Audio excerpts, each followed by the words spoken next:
একটা খাটিয়া দেখাই কিরকম হয়েছে মিষ্টিটা। দেখো দোকান থেকে আর এরকম কিনে খাইতে লাগতো না, করে যদি এরকম মিষ্টি বানানো যায়। আজকে যেটা মিষ্টি বানাই এই মিষ্টির লাগি এখানে দই লইলাম, বাটি দিয়ে মাফ করলে এক বাটি হইব। প্রথমে জলটা ছাকিলিম দইটার, জলটা একটু শুকা হইতে লাগি জলটা ফেলাই দিম।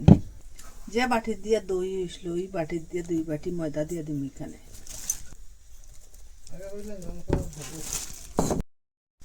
এখানে আর 1 চামচ ঘি দিয়ে দিলাম, আর গুঁড়া দুধ দিয়ে দিলাম আর অর্ধেক বাটি। এখানে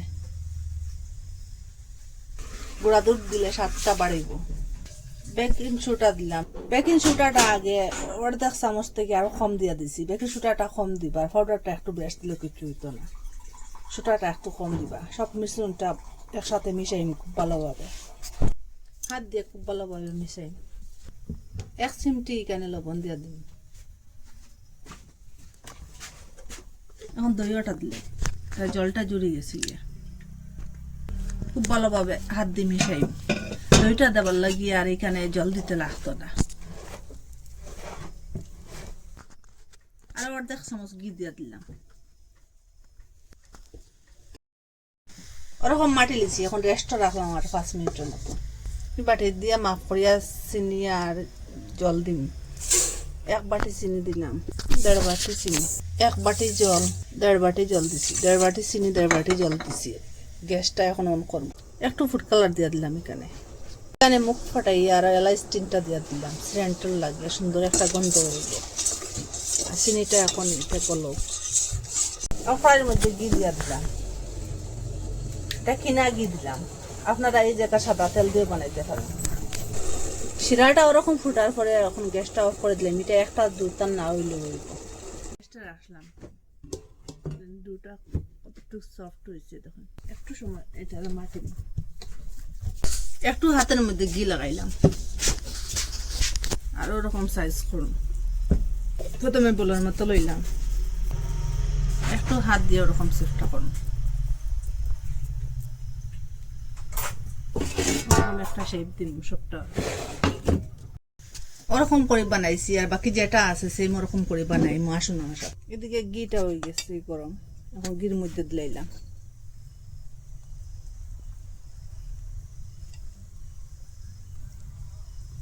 ওরকম বাসিয়ে উঠেছে, বাসার উপরে পাল্টাইয়া দিম। ওরকম পাল্টাইয়া উল্টাইয়া একটা কালার আইব খুব সময়। হ্যাঁ দেখুন একটা কালার আসছে।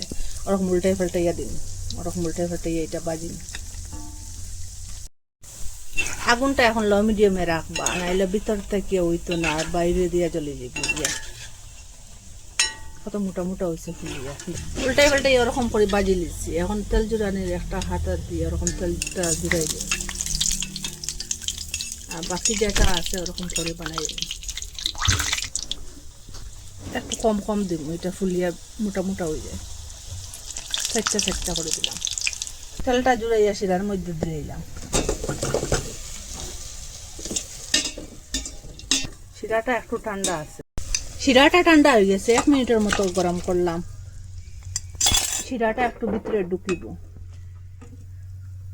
ঠান্ডা হয়ে গেছে। এটা 1 মিনিট করে জাল দিছি। কত মোটা মোটা হয়েছে দেখুন। আপনারা ওরকম দই দিয়া মিষ্টি বানাইয়া খুব সহজে খুব তাড়াতাড়ি বানাইয়া খাইতে পারবা। একটা খাটিয়া দেখাই কিরকম হয়েছে মিষ্টিটা। দেখুন দোকান থেকে আর এরকম কিনে খাইতে লাগতো না, করে যদি এরকম মিষ্টি বানানো যায়। একটু সস লাগাইবা পুরা, আর সব মিষ্টি হারিয়ে দিব। এই দই মিষ্টিটা 1 বাটি দই দিয়ে কতটুকু মিষ্টি হয়েছে আপনারা বানাইলে আর ভিডিওটা দেখলে বুঝতে পারবা। এত স্বাদ যারে দিবা হে বুঝতেও না এটা দিয়ে দই দিয়া মিষ্টি বানানি হয়েছে। খুব সুস্বাদু, একদিন মিস করবা না, বানাইয়া খাইবা। আর আপনারা কই থেকে দেখরা কমেন্টের মধ্যে নিশ্চয়ই জানাইবা। ভালো লাগলে লাইক কমেন্ট শেয়ার সাবস্ক্রাইব করবা। আর আজকের ভিডিও এখানে শেষ। নতুন একটা ভিডিও নিয়ে ফিরে আসবো বন্ধুরা।